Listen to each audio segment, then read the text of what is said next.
Hey everybody, it's Spinja back again. I've got some more tips. We're starting with the basics of what we keep in our pantry.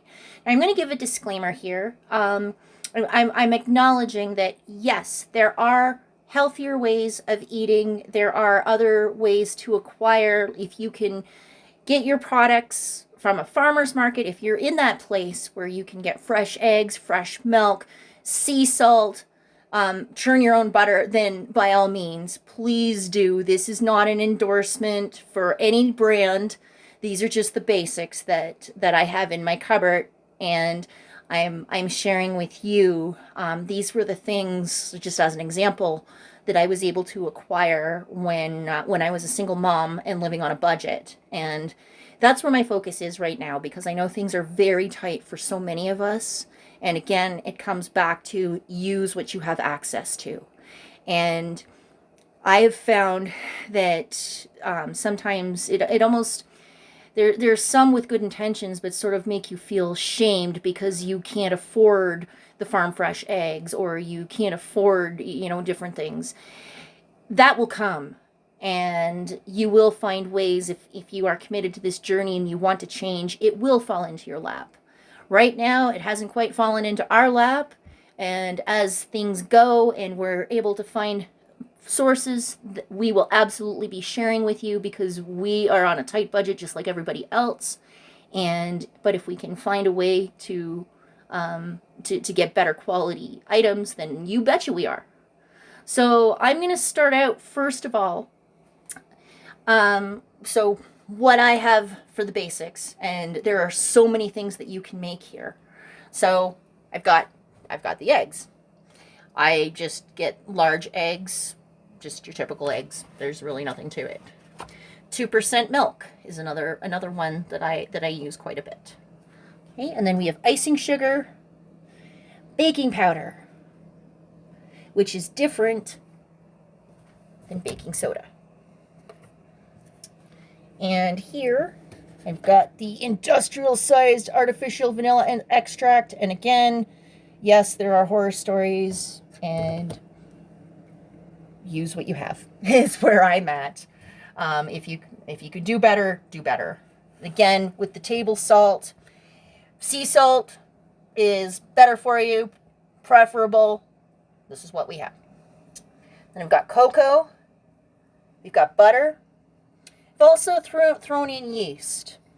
This is what I use in my bread machine. So I make bread, but I also make pizza dough. And these might be, I think the bread maker is going to be a future topic because right now a lot of people don't want them. They're easy to find. You can find them at thrift stores for like $10. You can find them at yard sales. And with the cost of bread, like here in Canada, not too long ago, it was like 99 cents, and now it's up over $3.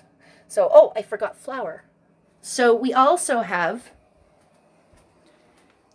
flour. So we've got all-purpose flour, which I prefer. Now, Dawn did some shopping, and things were placed in the store wasn't very organized. So we actually got, and we've got the French side here. This is called Best for Bread, and honestly, I've never used this before, so I don't know. So this is going to be an adventure for me as well. And then we've got sugar. And we do use quite a bit of sugar. And again, I'm going to use the disclaimer. It's not good, but it's what we have. So the other thing I just wanted to show you. So with these basic ingredients, it opens up the door for you to make a variety of dishes. And I've pulled out two of my cookbooks. This green one here is going to be, it's probably going to be a recurrence because this belonged to my granny girl. This is her recipe book. This is her go-to, and this is even in her writing, in her handwriting. So her biscuits, 3 cups of flour, and then you've got your baking powder, okay, and then salt, butter, Now, this recipe is calling for shortening. This is the part, I haven't actually made this recipe yet. I'm going to be doing a little tweaking because I don't think we need shortening in this. That's something I'm going to tweak and see what I can find out, because I'm trying in my recipes to replace shortening with butter. Butter is more expensive, but it ultimately ends up being better for you, because the shortening, there's a lot of questions as to how it's acquired, and I personally prefer not to use it. To each their own. The other dish that all of this here you can make is pancakes. So again, you've got your flour, your baking soda, your baking powder, salt, sugar, and then this one is calling for vegetable oil. Again, this is where I substitute butter. So these are recipes that I will be addressing. We'll be going through step by step. And yeah, so these are my pantry basics. And next we will talk about the tools that I have, and I will share with you what I use quite often to make the yummies. Okay, and I am back, and I've gathered my most used tools in the kitchen. I haven't got into baking pans yet. That might be another topic. We're just going with the basics right now and things that I've found handy. So I'm going to start off with spatulas. I like these little ones. They're really great to get into like the little nooks and crannies, like if you're emptying a jar out. And I like these ones that sort of have the divot, like it's kind of like a groove. I just personally I find that they're more useful for scraping things out. Next, and again, this isn't essential, but I have found it very helpful.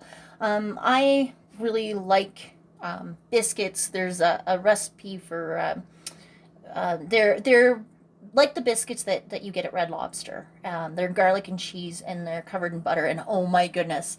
So this is one of my favorites, my favorite tool for when I'm coating stuff in butter. It's very, very helpful. And then you've got your spoon. This is good. I would prefer to have wood, but again, this is what I have available. But wood is preferable, in my opinion. But this is good for stirring dishes, but it's also good for like if you have something on the stove, like if you're making mac and cheese or whatever, then it's good for stirring. This is a biscuit or cookie cutter. So you roll the dough out, press it down, and then you get your perfect little circle. These are whisks, and I actually prefer this one. This one is my favorite for making pancakes. I don't know why. It just feels more solid, and I'm able to get a better mix.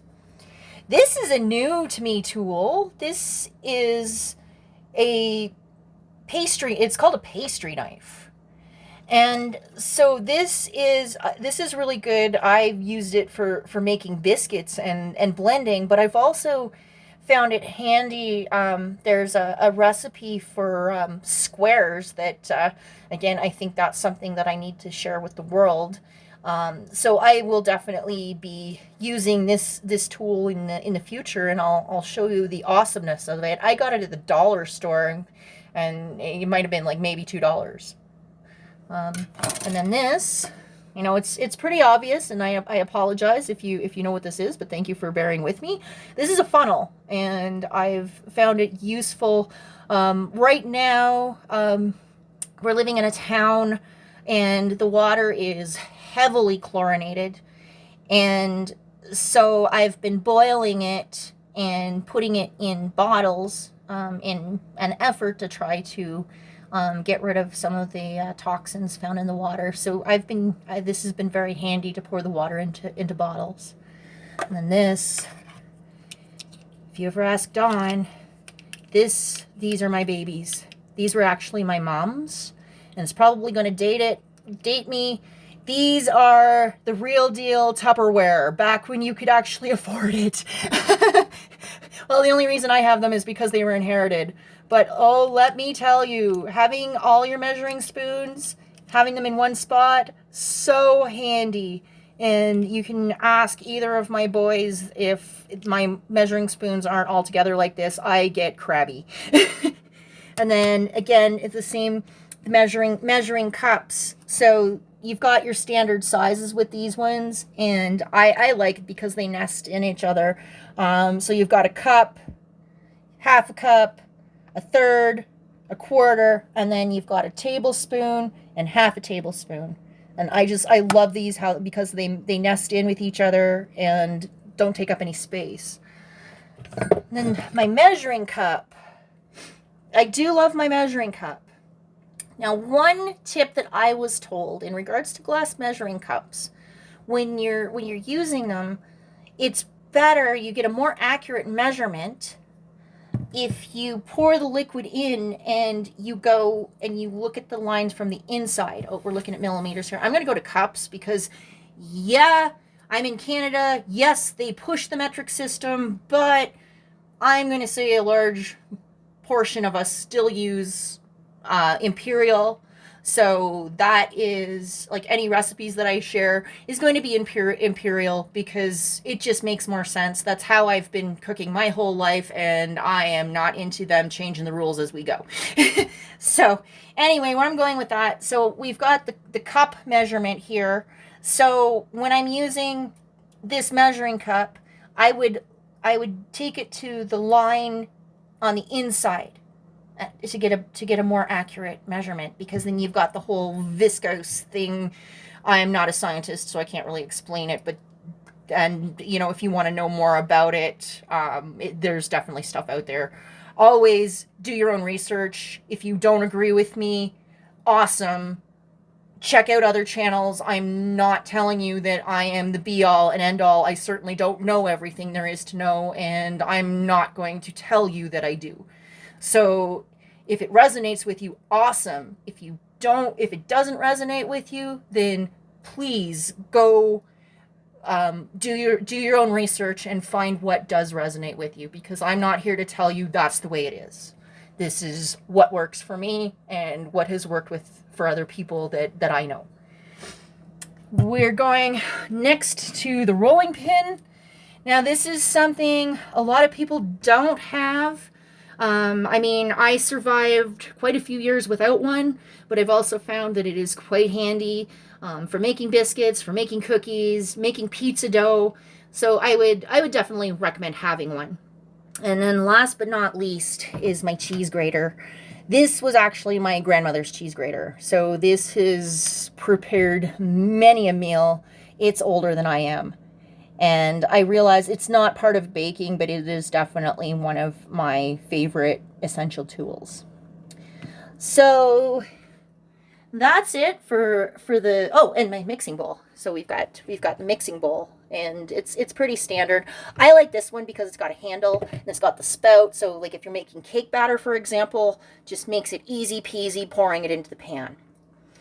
So I think that's all of the basics that I have. I don't want to get too overwhelming. And if you have any questions, ideas, suggestions, comments, I am all ears and would love to work with you on this journey. So take care. Remember, always use what you have, because it is definitely good enough. It's sufficient. Make it work. Sending you all the best. Love you guys.